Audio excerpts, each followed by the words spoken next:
aí ao convite. Certo. Eu que agradeço o convite, estou muito honrada, né, pelo convite. E, bom, eu sou médica nuclear, né, fiz a minha residência na USP, comecei a trabalhar na Clínica Vila La Pedras, em 2010, trabalhei alguns anos com eles, depois eu acabei voltando para São Paulo para passar um período trabalhando com PET-CT. E nesse meio tempo eu acabei conhecendo meu esposo, vim para Florianópolis e hoje em dia eu trabalho com a Vila La Pedras à distância, né? Eu moro atualmente em Florianópolis e faço esse trabalho à distância com eles, né? E é um trabalho enfim, que eu gosto muito, assim, a equipe, a gente está sempre trocando informações, então os exames renais, geralmente o pessoal drena para mim, mas, enfim, é basicamente isso. Já estou há alguns anos aí com eles. Legal, legal. Queria agradecer aí ao convite, você ter aceito o convite, eu sei que foi em cima da hora, mas a gente estava querendo realmente ter essa sessão, fazer essa interação aí com a medicina nuclear, que eu acho que às vezes a gente subutiliza, né, o exame, e também para discutir um pouco mais sobre as indicações. Então, para quem está entrando agora, a doutora Fernanda Zampragno, como é que fala? É Zamproni. Zampragno. Ela é médica nuclear do Vilela Pedras, aqui é uma clínica de medicina nuclear do Rio, e vai falar um pouco hoje sobre os aspectos, né, da cintilografia na nefrologia, principalmente aí da NSA, do GPA. E acho que a gente pode começar a sessão e, novamente, obrigada aí por ter aceito o convite. Eu que agradeço mais uma vez. Bom, deixa eu iniciar aqui, então. Então, boa noite a todos. Meu nome é Fernanda, né? Eu sou médica da Clínica de Medicina Nuclear Vila La Pedras. E hoje a gente vai falar, então, um pouquinho da medicina nuclear, na nefrologia, né? Os princípios e aplicações dos estudos cintilográficos renais. Aí também agradecer a presença de todos, né? Claro. Bom, então, os estudos cintilográficos renais, eles são métodos de imagem que utilizam os radiofármacos, que são captados pelos rins, com a finalidade da gente analisar anatomia, fisiologia, e qual a repercussão, né, nas afecções renais. São estudos relativamente fáceis de realizar, tá? E os radiofármacos, eles vão atuar principalmente de três formas, né? Eles podem ser filtrados pelos glomérulos, eles podem ser secretados pelos túbulos, ou também tem os agentes corticais, né, que vão ser captados no córtex. Aqui no Brasil, a nossa realidade, então, é de utilizar o DTPA, marcado com tecnécio, que é um agente de filtração glomerular, e o DMSA, marcado também com tecnécio, que é um agente cortical. Falando, então, das indicações, né? A gente avalia a perfusão renal, função renal relativa, drenagem do trato urinário, uma indicação também relativamente frequente, acho que para vocês deve aparecer bastante, né? A hipertensão renovascular, e menos frequentemente pós-transplante renal, trauma renal e ureteral. Bom, o DTPA, então, é um fármaco que a gente utiliza para cintilografia renal dinâmica, né? Ele é marcado com tecnécio 99 metastável, que é um isótopo que a gente tem uma facilidade muito grande de obter. E os outros fármacos que a gente pode utilizar para cintilografia renal dinâmica são o MAG3, que é um agente de secreção tubular, esse daqui a gente não tem disponível no Brasil, ou o EC, que também é um agente de secreção tubular. O EC raramente é utilizado na prática, o que a gente utiliza mesmo, 99,9% dos casos, é o DTPA mesmo. E aqui só um esqueminha rápido, né? Mostrando aqui os diferentes mecanismos de captação e excreção do radiofármaco. Então, O DTPA, ele vai ser um agente de filtração glomerular. O MAG3, ele vai atuar na secreção tubular. E o DMSA é um agente de fixação tubular. Bom, eles, né, como eu já havia falado, são exames relativamente fáceis da gente realizar. Não é necessário jejum, é necessário que o paciente esteja bem hidratado, isso é bem importante para o exame. O paciente precisa esvaziar a bexiga antes de iniciar o estudo, suspender os medicamentos diuréticos no dia do estudo, né? Isso visando, que em muitos casos a gente precisa fazer a prova diurética durante o exame, então até para que o paciente não desidrate, não tenha uma hipotensão após o estudo, a gente pede para que a pessoa suspenda o diurético, caso ela use, né? Pelo menos no dia do exame. E no caso de crianças, é bastante importante a gente explicar aos pais cada etapa do procedimento. E como é que a gente faz, né? A gente inicia o DTPA com uma administração em bolo. A fração de filtração de primeira passagem, né, a taxa de extração desse fármaco pelos rins em pacientes normais é de 10 a 20%. E o DTPA, ele apresenta 3 fases, né? A primeira fase que a gente avalia o fluxo sanguíneo, né, a perfusão renal. A gente, em torno de 4 a 6 segundos após a identificação da aorta, a gente tem que ver as silhuetas renais. Isso é uma perfusão normal. A segunda fase, que é a fase de função cortical, a gente tem o pico de captação cortical desse radiofármaco em torno do terceiro a quarto minuto após a infusão do radiofármaco. E tem a terceira fase, que é a fase de clareamento, que é quando a gente já vê ali a atividade indo para os cálices renais, que tem início em torno de 3 a 5 minutos após a infusão do radiofármaco. Então, para exemplificar para vocês aqui um estudo normal, essa imagem aqui a gente condensou, em cada frame desse aqui tem 4 segundos, então a gente consegue ver bem, aqui já nessa primeira imagem aqui, uma sombrinha da aorta e uma sombrinha das silhuetas renais, né? E no segundo frame que a gente vê bem delimitado a aorta e as silhuetas renais. A gente tem aqui a representação gráfica disso, né, que a gente está vendo, então, traçado branco é o fluxo da aorta e traçado roxo do rim direito, o traçado verdinho, tracejado aqui, do rim esquerdo. Então, a gente vê que logo depois do pico de atividade aqui da aorta, a gente já vê também subindo a atividade em ambos os rins num tempo bem adequado, né, de um exame normal. E essa daqui é a fase, então, de função, né, onde tem o acúmulo e a excreção do radiofármaco. Então, a gente vê aqui que já nos frames iniciais tem uma captação bastante adequada do radiofármaco em ambos os rins, e à medida que o tempo vai passando, ele vai enchendo aqui a bexiga.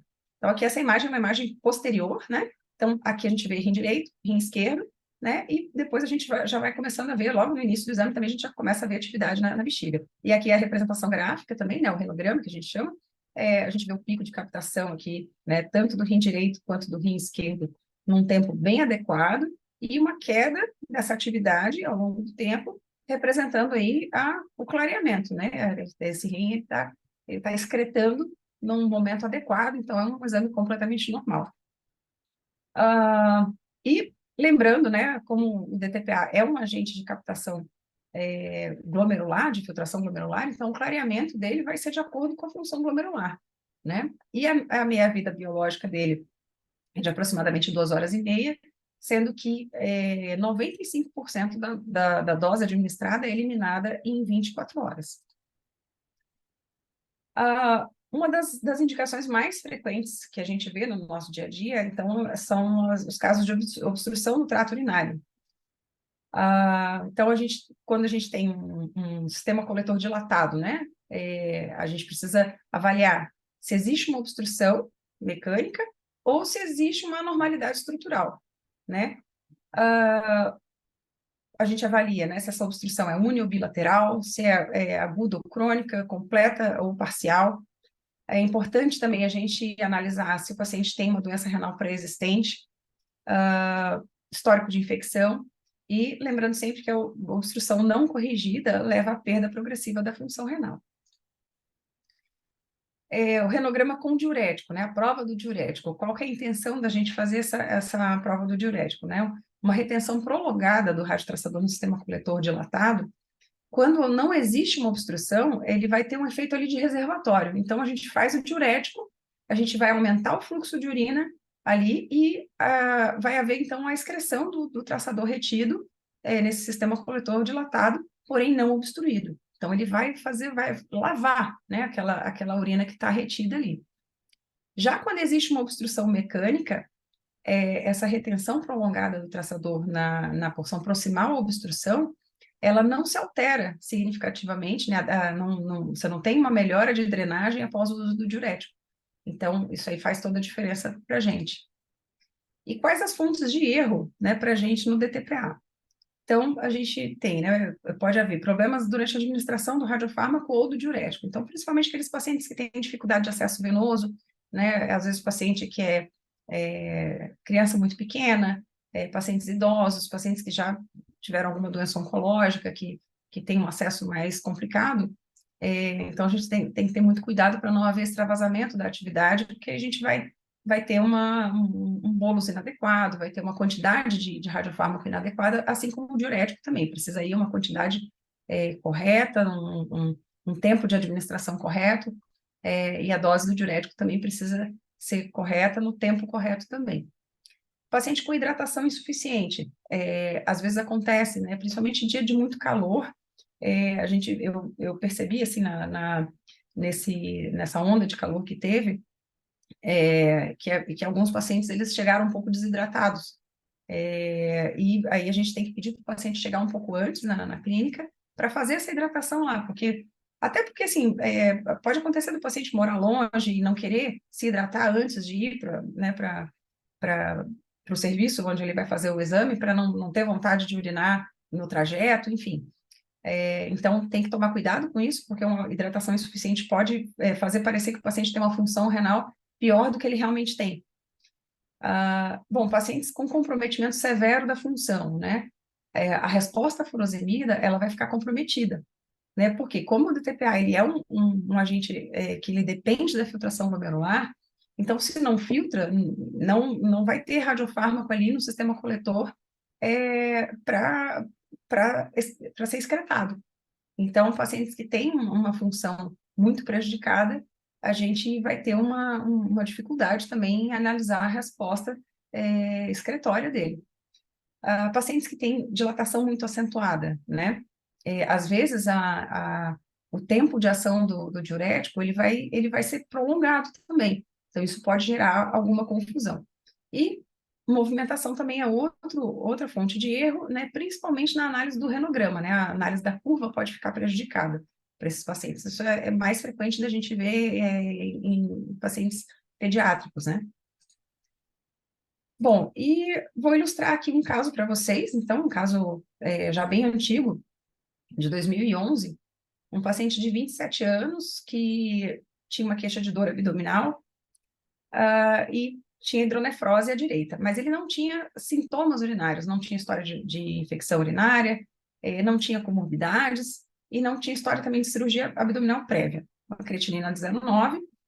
Aqui na fase de fluxo, a gente vê uma discreta assimetriazinha, né, entre o rim direito e o esquerdo, né, o direito aqui menos captante do que o esquerdo.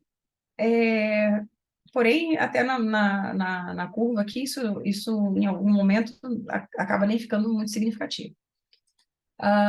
Bom, e esse paciente, ele, durante a fase funcional dele, a gente vê que logo no início aqui, esse é o rim direito, esse é o esquerdo, né?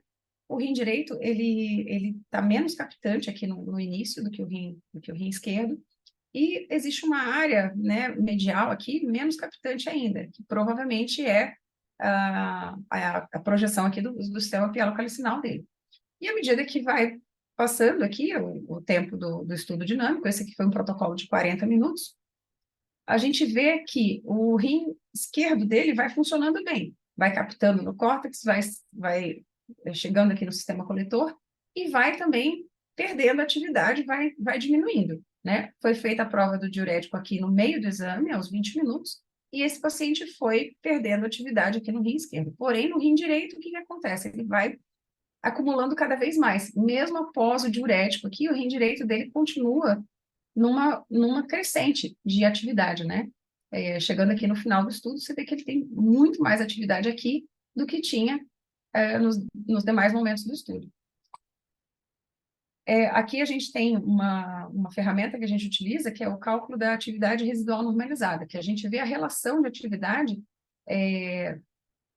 que o paciente tem nesse rim. Aos 4 minutos, que é o pico de captação cortical, aos 20 minutos, no caso, no meio do exame, no caso de um protocolo de 40 minutos, é assim que é feito, e a pós-miccional. Então, é a relação da atividade pós-miccional sobre esses 4 minutos e essa atividade aqui, que é imediatamente antes de aplicar o diurético, em relação também ao pico de atividade cortical. Se o paciente chegar no final do estudo aqui, mesmo após a micção, e ele tiver mais atividade no rim em relação ao pico de atividade cortical, então esse paciente provavelmente ele está tendo uma excreção insuficiente, né? E olha aqui o que a gente vê nessa pós-miccional aqui, a relação dessa atividade com o pico de captação cortical foi de 1,6, ou seja, ele continua retendo, ele está retendo, tem mais atividade aqui do que ele tinha no pico de captação cortical. Olha a diferença para o rim esquerdo, né? Aqui, ele tem 30% só da atividade em relação ao que ele tinha no pico de captação cortical, ou seja, ele está com uma excreção totalmente adequada aqui no rim esquerdo, porém, esse rim direito dele está com um padrão obstrutivo. Esse paciente, alguns meses depois, ele voltou para repetir o exame, e a história dele foi que ele tinha uma compressão externa da jupe direita por uma sobreposição com a artéria renal. Foi feita uma cirurgia de correção em outubro de 2011, então logo depois que ele fez o exame com a gente, e ele no momento estava sem queixas. A fase de fluxo dele continuou semelhante, e aqui na fase de função dele, a gente vê que o rim direito dele permanecia com uma certa dilatação, e ele vai acumulando aqui progressivamente até a administração do diurético. Após isso, ele começa a clarear, de forma lenta, provavelmente porque ele tinha uma dilatação importante, porém, a gente vê que ele chega no final do estudo aqui com uma tendência a excretar. E a atividade residual normalizada dele, né, melhorou significativamente. Então, ele chegou no final do estudo aqui com 0,8, né? A gente considera normal abaixo de 1. Então, a gente vê que, após o diurético, ele teve uma resposta que foi progressiva, e comparando aqui as curvas dele, né? Antes do procedimento, ele tinha uma curva que era progressivamente ascendente, progressivamente ascendente, né, mesmo após o diurético. E aqui, após o procedimento, então, ele continuava acumulando até o diurético. Quando foi feito o diurético, ele passou a ter uma excreção ainda um pouco lenta, porém, aparentemente efetiva. Esse nosso segundo caso aqui, então, é um paciente que veio também para investigação de estenose de jupe à direita. Ele também não tinha queixas urinárias atuais, porém ele tinha um histórico de nefrolitise 20 anos atrás e já tinha sido submetido a uma pieloplastia. Um histórico também de infecção urinária 2 anos antes e hipertenso. Bom, e esse paciente também aqui, ó, na fase de fluxo, a gente viu uma discreta simetria aqui entre o rim direito e o esquerdo, né? O rim direito um pouquinho menos perfundido do que o esquerdo. E aqui na fase de função, a mesma coisa. Esse rim direito dele, né? Rim direito e rim esquerdo. O rim direito, ele demora mais para concentrar, ele demora mais para mandar atividade aqui para os cálices, né? E após o estímulo diurético, a gente não vê um clareamento dessa atividade do rim direito, né? O rim esquerdo dele está completamente normal, a gente vê que pico de captação cortical dele está ocorrendo aqui, né? Em torno do terceiro minuto, e aqui no quarto minuto, então, já tem sistema coletor e foi fluindo tudo bem. Aqui no momento do Lasix, esse foi um protocolo de 30 minutos, então foi feito o Lasix com 15 minutos. Um pouquinho de atividade que ainda tinha no rim esquerdo, ele terminou de excretar. A gente vê até uma quedazinha mais abrupta aqui. Mas no rim direito, ele não teve resposta. Aqui a atividade residual normalizada dele também deu acima de 1, embora tenha ficado pouco acima de 1, né, nessa imagem pós-miccional, mas ele tem um padrão obstrutivo. Esse daqui é o DMSA desse mesmo caso, né? Então a gente vê que a função diferencial desse rim direito dele já é um pouquinho reduzida, né? Ele é um rim que tem múltiplas imagens de provável retração cortical, né? Umas prováveis cicatrizes pequenininhas, e aqui essas áreas de hipoconcentração também, né? Aqui é a imagem posterior, aqui é a oblíqua posterior direita. Isso aqui provavelmente ou é atenuação por cisto, né? Ele deve ter algum componente de atenuação por cálculo também, mas é um rim que já está com algum comprometimento. Porém, a gente olhando os outros parâmetros, aparentemente a função global dele está mantida, né? A gente não vê muita captação do radiofármaco aqui nas estruturas extra-renais, né? E a melhor projeção para a gente analisar isso é a projeção posterior, porque na anterior a gente sempre vai ver um pouquinho da sombra hepática, principalmente, né? É normal a gente ver. Mas pela posterior a gente vê que ele está ainda com uma relação de captação, né, renal muito boa em relação às estruturas extrarrenais. Isso infere para a gente que a função global dele está preservada. Bom, então, falando agora de hipertensão renovascular, né, as indicações, vocês a suspeição da hipertensão renovascular, eu tenho certeza que vocês sabem até bem melhor do que a gente, né? Mas a nossa intenção aqui é a gente ver nos pacientes que têm lesão anatômica, né? Determinar para quais casos a gente vai ter um benefício da correção da lesão estenótica, né? Então, nos pacientes que têm hipertensão severa, hipertensão resistente à terapia medicamentosa, hipertensão de início recente, adulto, né?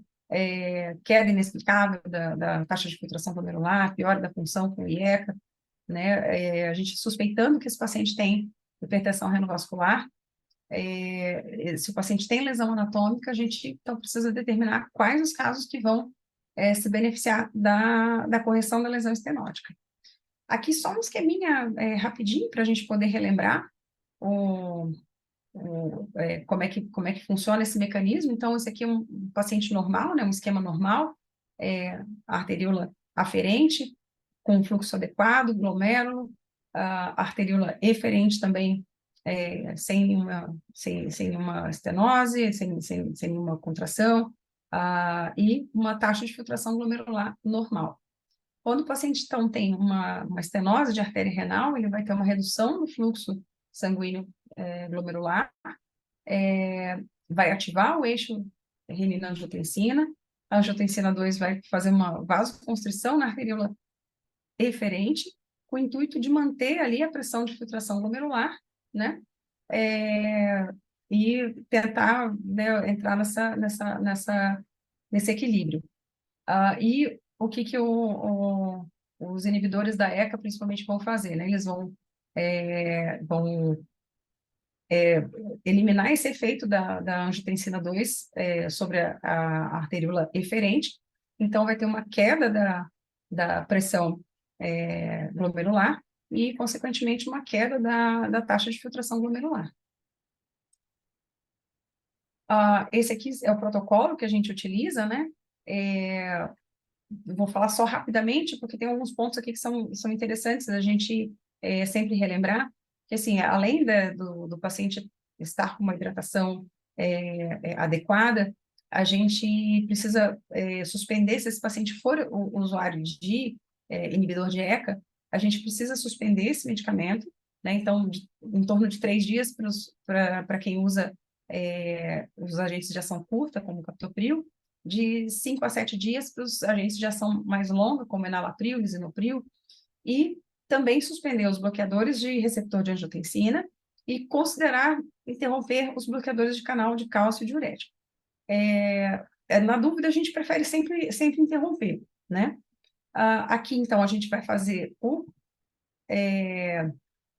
o protocolo com DTPA, né? A gente faz o protocolo em 2 dias, a gente faz um estudo basal, né?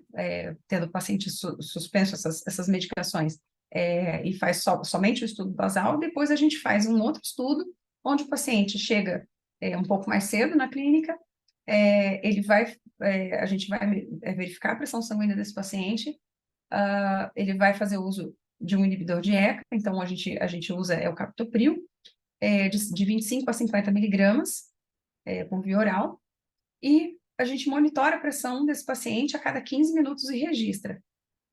Após 60 minutos, a gente começa o protocolo, como se fosse um exame normal. Então, a única diferença, na verdade, é que esse paciente, ele 1 hora antes, ele faz o uso do captopril, e a gente mede a pressão dele antes do captopril, e a cada 15 minutos após o captopril, até 60 minutos. E com 60 minutos, rigorosamente, a gente inicia o protocolo. Essa aqui é uma figura de livro que está bem ilustrativa, que eu trouxe para vocês, que é o seguinte, a gente vê aqui, esse aqui é o estudo basal, e esse aqui é o estudo pós-captopril. O estudo basal, a gente vê que já no comecinho aqui tem uma assimetria, né? Aqui é o rim direito, aqui é o rim esquerdo. O rim esquerdo dele tem uma captação mais lenta do radiofármaco. O rim direito, ele vai captando. Aqui nessa última imagem, ele já tem um pouco de clareamento. Aqui é a representação gráfica, né? Então, o rim direito tem um pico de captação adequado, uma excreção adequada. O rim esquerdo, ele já tem um pico de captação mais baixo, uma eliminação mais lenta. E aqui o estudo pós-captopril, onde a gente vê uma deterioração bastante importante da função desse rim esquerdo dele, né? Então, a gente sai de uma curva que tinha um discreto déficit aí, e a gente passa a ter uma curva achatada, um rim que capta muito pouco do radiofármaco, então teve uma queda bastante importante da função desse rim. Isso no estudo pós-captopril. E o que a gente considera positivo, né? Uma queda maior que 10% na função diferencial, ela é considerada um teste positivo para hipertensão de origem renovascular. Uma outra indicação também da cintilografia dinâmica, né, com DTPA, a avaliação de transplante renal. Eu trouxe para essa é uma indicação que a gente vê pouco, né, na nossa prática. Acredito até pela disponibilidade de outros métodos que são mais simples, mais rápidos, mas a gente pode também fazer pela medicina nuclear de forma bastante eficaz. Esse caso aqui é um caso de livro também, né? O paciente aqui, ele fez um estudo basal. No livro não está relatado em que momento foi feito esse estudo basal, mas é um estudo adequado, ele tem uma captação adequada aqui nas imagens iniciais e vai clareando a atividade renal e aumentando a atividade na bexiga, né? Então, a gente já vê a atividade vesical aqui crescente e aqui a curva desse rim transplantado, né? Ele tem um pico de captação cortical adequado e vai perdendo atividade com o passar do tempo. Esse estudo aqui é do mesmo paciente, foi feito 2 meses depois. Então, a gente vê que ele, logo no início do estudo, ele tem uma captação bem fraca, né? Ele vai captando de forma lenta o radiofármaco, e a gente vê que a atividade vesical dele é mínima, né? Então, ele tem uma excreção que também ela está bastante deficiente. Aqui é a curva, né? Então, ao invés de fazer aquele pico de captação cortical, a gente vê que é uma curva de acúmulo lento do traçador.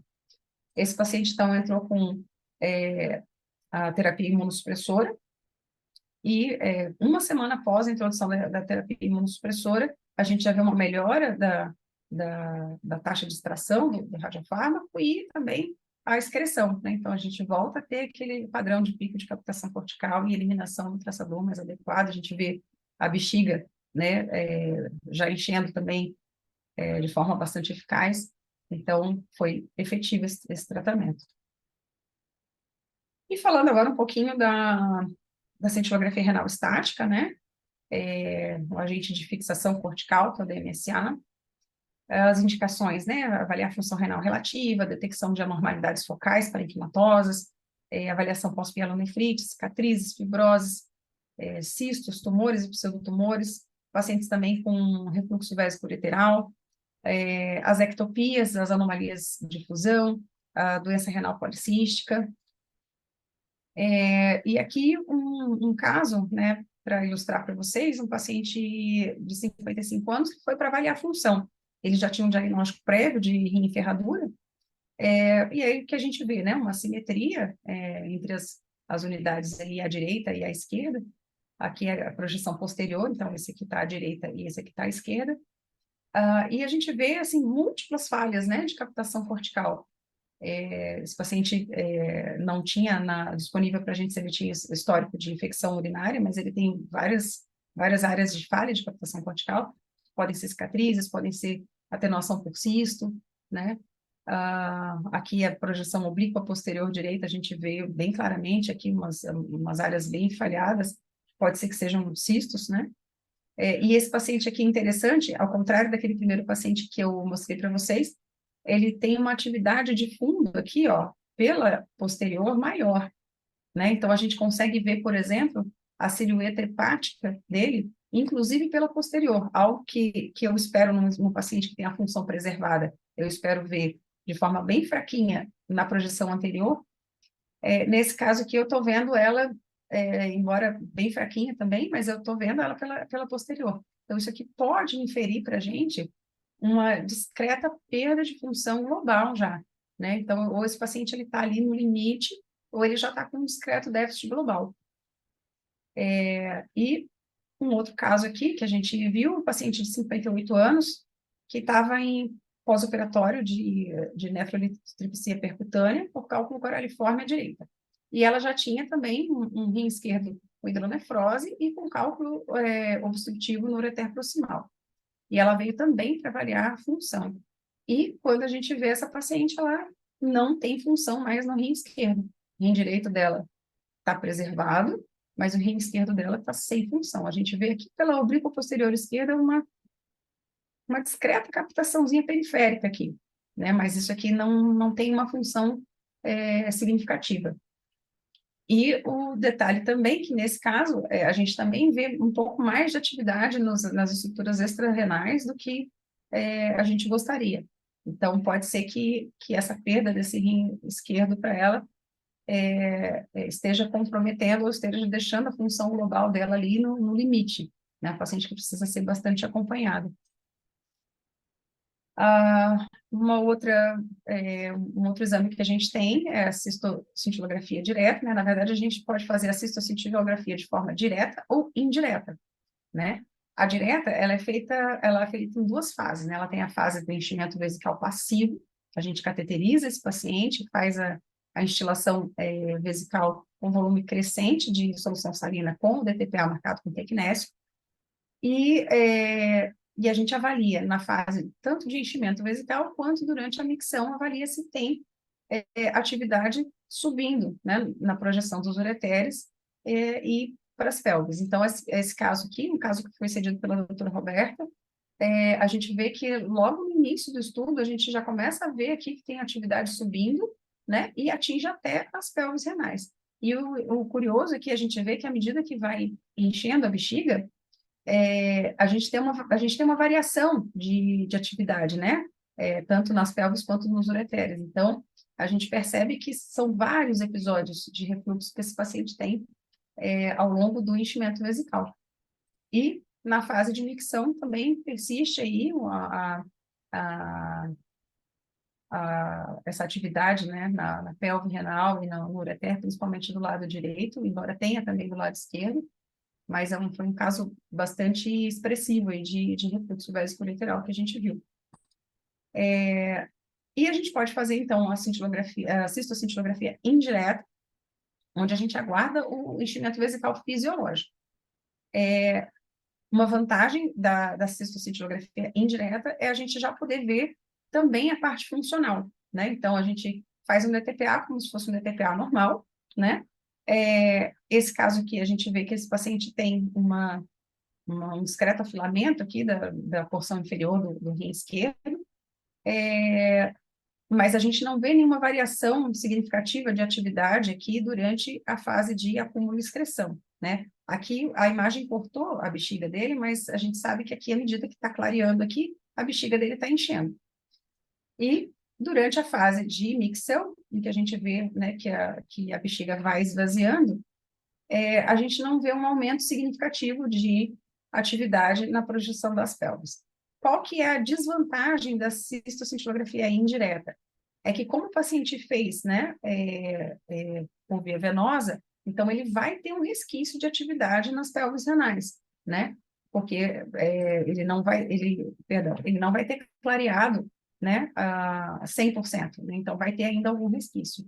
E aqui a gente precisa avaliar com bastante cuidado. Se o paciente tiver um refluxo que seja de muito pequena monta, pode acontecer da gente não perceber esse refluxo. Mas o que a gente vê na prática é que os pacientes que têm franco refluxo mesmo, muitas vezes a gente pega o refluxo nessa fase aqui, tá? Não é raro a gente ver, por exemplo, nessa fase aqui da curva descendente, né, onde o paciente está excretando, às vezes uma nova elevação da curva do renograma, que seria explicada por um refluxo. É muito frequente, principalmente em bebê pequeno, que aí o que acontece? Às vezes o bebê ele, né, vai estar de fralda, e à medida que a bexiga vai enchendo, ele vai urinando ali, e é muito curioso a gente ver às vezes, quando tem aquele esforço de micção da criança, a gente vê que coincide com aquela micção, coincide um novo pico aqui da curva, e aí, mesmo na análise visual, muitas vezes a gente vê que aquela pelve, ela encheu de forma abrupta, numa fase em que ela deveria estar só eliminando, né? Então, isso para a gente também acende o alerta ali de que provavelmente aquele paciente tem refluxo também. E é isso, queria agradecer imensamente aí o convite, obrigado pela presença de todos, e podemos... Fernanda, eu queria agradecer você. Ótima aula, acho que é um tema que a gente, na verdade, assim, eu tive a sorte de fazer residência em um hospital que tem o serviço, né?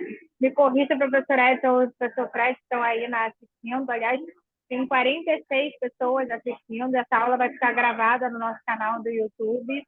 Mas eu tive a sorte de fazer residência num hospital universitário que tem um serviço de cintilografia de medicina nuclear muito bom.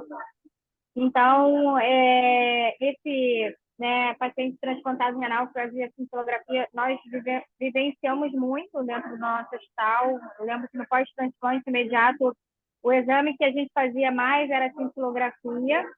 Então, eu acho que assim, nem todos os hospitais, infelizmente, têm essa vivência, né, na nefrologia. Eu acho que aí fica um déficit de aprendizado, porque às vezes a gente bypassa, né, assim, um exame que não é invasivo, às vezes a gente pode evitar, né, de colocar um contraste que pode piorar a função renal do paciente, como você mostrou aí, principalmente para diagnóstico de hipertensão resistente, que às vezes a gente parte já para uma tomografia, lógico que são exames que você já vê a imagem, mas são exames mal ou bem invasivos que você submete o paciente a um contraste aí.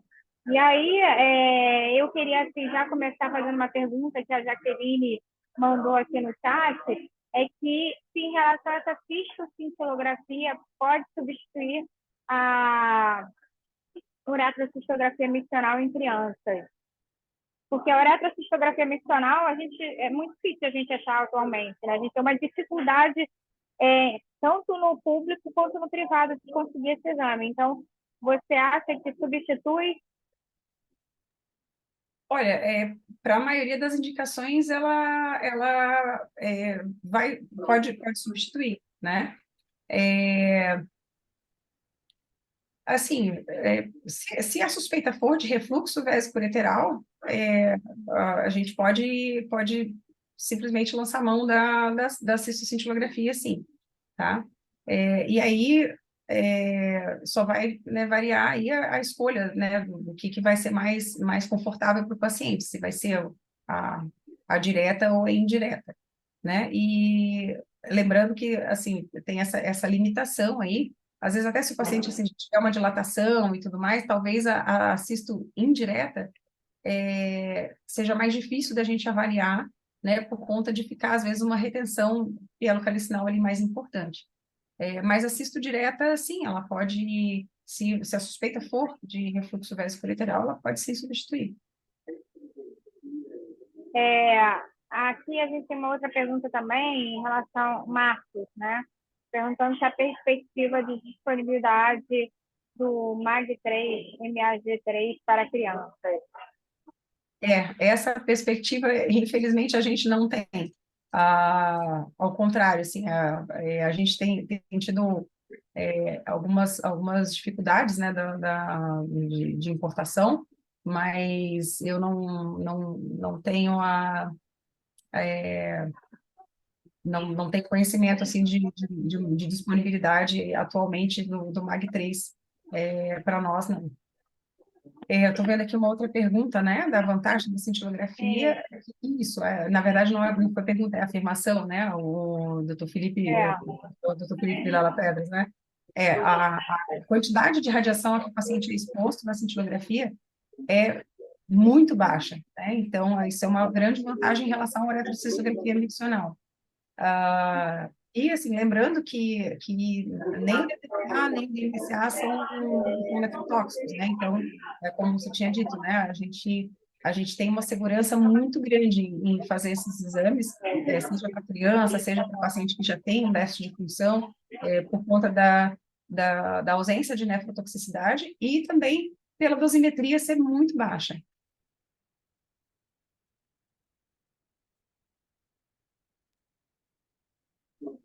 a gente está vendo que tem bastante pediatra aqui na plateia, né? Porque a nossa sociedade tem bastante nefropediatria e realmente a uretrocistografia, eu que trabalho num hospital transplante renal, muitas vezes o preparo desse paciente tem que fazer uma uretrociste, principalmente se esse paciente tiver história de refluxo. E tem tido dificuldade no Rio, não tem em outros estados, mas até de fazer esse exame de forma particular, né? Então, acho que é uma boa opção, né? Já que também expõe as crianças a tão pouca radiação. Isso. Tem outra aqui, ó. Fazem medida da função absoluta no DMSA? Se não, por quê? Marcos está perguntando. A gente não faz. Na verdade, a gente, para fazer a função absoluta, a gente teria que ter uma estrutura de laboratório também, né? O que a gente tem é análise visual, inferindo essas questões que eu falei, né? De quanto que a relação entre a captação renal e da captação das estruturas extra-renais, né? Isso a gente tem uma boa noção. A gente faz a função relativa, mas a função absoluta não. Eu estou com uma outra pergunta aqui, avaliação de hidronefrose em RN prematuro, como avaliar a curva em caso de maturidade renal nesses casos? Bom, isso aqui é uma questão bastante importante. Assim, a gente começa a ter uma maturidade renal a partir dos 2 meses de idade, tá? Às vezes a gente até pega paciente aí com em torno de 4 meses, 4 para 5, que ainda não tem uma maturidade renal completa. Isso aí a gente tem como como é que eu vou dizer? A gente tem uma referência, uma certa referência, né? Então, assim, esse paciente ele não vai fazer uma curva tão bonita. Quando é caso de hidronefrose, né, igual na pergunta aqui, a gente vai ter que fazer o uso do diurético, e para criança pequena, a gente costuma fazer o diurético no início do estudo, então isso também faz com que a curva não seja aquela curva que faz aquele pico de captação é, muito elevado, então, porque ele já vai acumulando e excretando de forma mais rápida, então o pico dela vai ser um pico mais baixo. E ele vai ter um aspecto parecido com uma pessoa que tem uma função comprometida. Mas a gente sabe por outros parâmetros, né? Por exemplo, a relação captação renal versus estruturas extra-renais, e o padrão mesmo, né? O padrão de um bebê recém-nascido, antes dos 2 meses de idade, vai ser de uma curva mais achatada, vai ser de um acúmulo mais lento do radiotraçador, mas se ele tiver com a função comprometida, a gente certamente vai ter essa referência do que é um recém-nascido normal e o que é um recém-nascido que está alterado. Tá? Na imensa maioria das vezes, o que a gente vê é só imaturidade mesmo. Tá? É difícil a gente pegar um recém-nascido que tem um comprometimento de função mais significativo.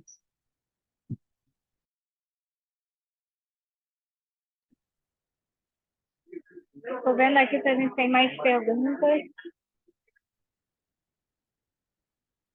Não sei se o Pedro quer fazer alguma pergunta.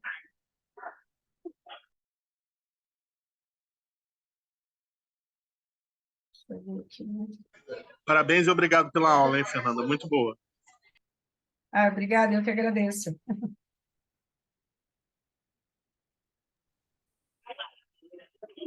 Pedro, ele é presidente da sociedade de Nefro. Acho que não tem mais nenhuma pergunta. Acho que esse é o primeiro encontro aí com o grupo de medicina nuclear que a gente está fazendo, né? O objetivo é estreitar aí os laços. Eu acho que nós, às vezes, subutilizamos os métodos, ou às vezes também não temos o conhecimento maior para utilizar mais. Então, acho que é importante essa interação. Eu trabalho em alguns hospitais que não disponibilizam, mas outros que sim. Então, acho importante que eu vi aqui que tem bastante residentes, pós-graduando. Então, a medicina nuclear está aí para ajudar, mais uma ferramenta no diagnóstico, principalmente desses pacientes, para ver função tubular, para ver em relação até esses pacientes que às vezes a gente está pensando em fazer uma nefrectomia, a cintilografia com DMSL, ela também ajuda, né? Porque muitas vezes a gente fica na dúvida e quando você faz e vê que aquele rim está escuro, é um exame que ajuda nessa decisão, que às vezes é difícil Exato. fazer esse tipo de uma nefrectomia de um paciente. E é isso, queria agradecer o doutor Edson, que está aqui assistindo, está parabenizando.